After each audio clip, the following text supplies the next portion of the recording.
I absolutely believe in soulmates, and I believe my husband is my soulmate.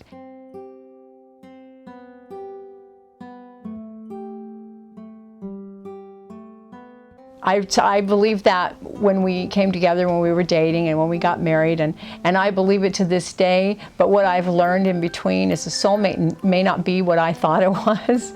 I think I thought a soulmate was going to, fulfill all my romantic dreams and all of that sort of thing. But it turns out my soulmate, who I believe Terry is that person who kind of bumps up against me and knocks off all the rough edges in my heart and soul. He does things or says things that irritate me at times, or I think, this isn't the way I do things, so that must mean that something's wrong, because of course my way is the right way. And I have to grow up. I have to keep growing up. I have to keep growing out and more loving and more compassionate and more accepting.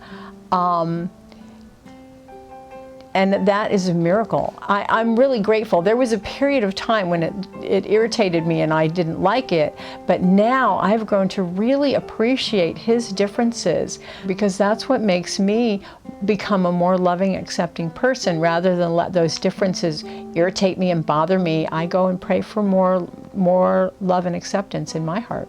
I think that's important to get that out there, because there are times relationships are not the same every day. I mean, good grief. Sometimes I feel like he's my love and my lover and my best friend, and sometimes I feel like he's my brother, and then who is this strange man snoring on the other side of the bed?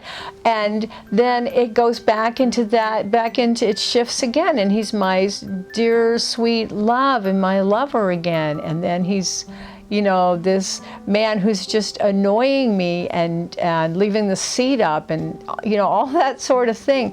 But that stuff is nothing. That's what I've come to realize. That stuff is nothing. It doesn't matter. We are not these bodies.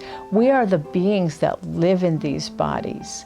And if we can connect on that level, it's beautiful. I'm so grateful that over the last few months, he's started meditating with me in the evening. And that is a beautiful time for us. I've always wanted that.